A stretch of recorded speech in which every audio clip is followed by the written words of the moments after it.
Assalamualaikum warahmatullahi wabarakatuh. Kami dari kelompok 1 akan mempresentasikan materi tentang perkembangan ilmu sesuai dengan keadilan sosial. Sebelum masuk pada inti materi, izinkan saya untuk memperkenalkan anggota kelompok. Yang pertama ada Puspita Anggraini, yang kedua ada Alicia Firda Khairunisa, yang ketiga ada saya, Zahra Lokatri, yang keempat ada Said Ali Akbar, yang kelima ada Chandrika Putradana, dan yang keenam ada Muhammad Akhdaniafi.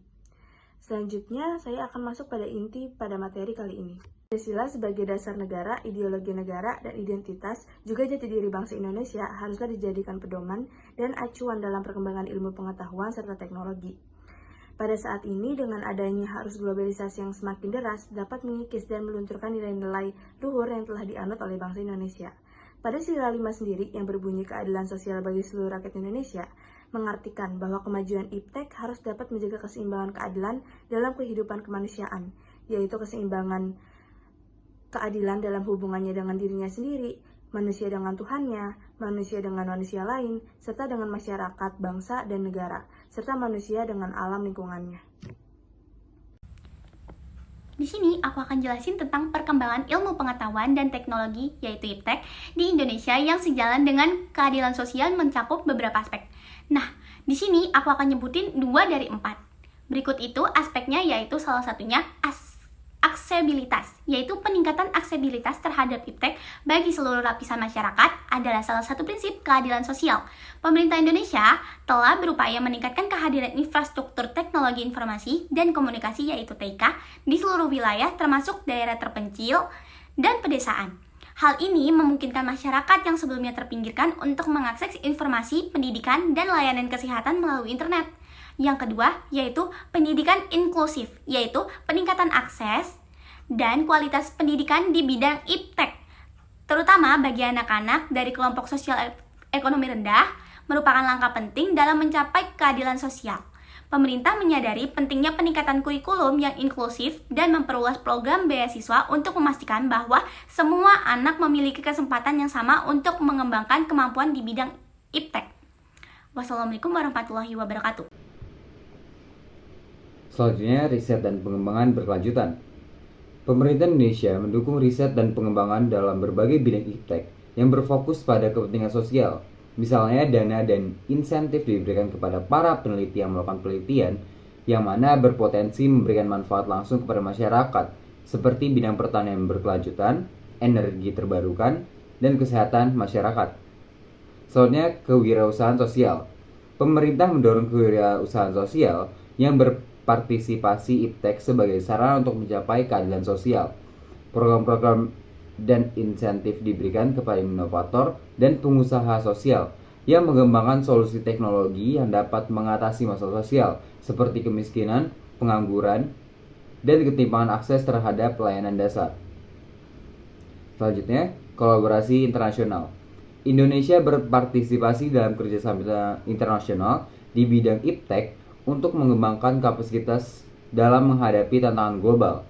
Kolaborasi ini mencakup pertukaran pengetahuan, teknologi, dan pengalaman antara Indonesia dengan negara-negara lain, serta partisipasi aktif dalam proyek-proyek penelitian global yang berfokus pada isu-isu sosial dan kemanusiaan.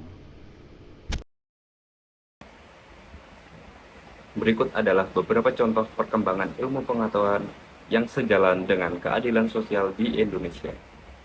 Yang pertama yaitu kajian gender dan feminisme. Kedua hal ini saling berkaitan, di mana kajian gender menyediakan kerangka analisis untuk memahami konstruksi sosial dari perubahan sosial dan politik untuk mencapai kesetaraan gender yang mengarah kepada keadilan sosial. Yang kedua yaitu penelitian tentang kemiskinan. Penelitian tentang kemiskinan dalam konteks keadilan sosial memiliki tujuan untuk memahami dampak kemiskinan terhadap masyarakat dan untuk mencari solusi atau kebijakan yang dapat meningkatkan keadilan sosial di dalamnya. Yang ketiga yaitu kajian hukum dan HAM. Kajian hukum dan hak asasi manusia memiliki makna yang sangat penting dalam memahami, melindungi, dan mempromosikan hak-hak individu dan kelompok dalam masyarakat. Yang selanjutnya yaitu kajian lingkungan dan keberlanjutan. Kajian lingkungan dan keberlanjutan dalam konteks keadilan sosial memiliki makna yang penting karena lingkungan yang sehat dan keberlanjutan ekonomi, sosial, dan lingkungan saling berkaitan. Dengan memahami dampak pembangunan terhadap lingkungan dan kelompok-kelompok dalam masyarakat, kajian lingkungan keberlanjutan dapat memainkan peran kunci dalam memastikan bahwa pembangunan dilakukan secara adil dan berkelanjutan untuk keberlanjutan jangka panjang dan keadilan sosial. Dan yang kelima yaitu kajian sosial dan kebijakan publik. Kajian sosial dan kebijakan publik. Keduanya saling berkaitan dan dapat memberikan kontribusi besar dalam menciptakan masyarakat yang lebih adil. Dengan menggabungkan kajian sosial dan perumusan kebijakan publik, masyarakat dapat mengembangkan strategi yang lebih efektif dan dalam mencapai tujuan keadilan sosial, mengatasi masalah sosial, dan menciptakan lingkungan yang lebih adil untuk semua warganya. Berikut beberapa contoh perkembangan ilmu pengetahuan yang tidak sejalan dengan keadilan sosial di Indonesia. Yang pertama adalah pembangunan teknologi informasi dan komunikasi yang menguntungkan pihak-pihak dan menyebabkan kesenjangan digital, seperti pengembangan teknik IK di Indonesia yang telah menciptakan kesenjangan digital yang mempengaruhi akses ke teknologi dan layanan teknologi informasi. Hal ini menunjukkan bahwa perkembangan iptek tidak selalu sejalan dengan keadilan sosial. Dan yang kedua adalah perkembangan teknologi yang menguntungkan pribadi dan menyebabkan kesenjangan sosial. Perkembangan teknologi di Indonesia telah menyebabkan kesenjangan sosial dan ekonomi. Karenanya teknologi yang dikembangkan mungkin hanya menguntungkan pribadi perseorangan dan menyebabkan kesenjangan sosial ekonomi. Dan yang terakhir ketiga, perkembangan teknologi yang menyebabkan kesenjangan lingkungan. Perkembangan teknologi di Indonesia telah menyebabkan kesenjangan lingkungan yang mengakibatkan ketergantungan pada sumber daya alam dan menyebabkan meningkatnya polusi dan degradasi lingkungan.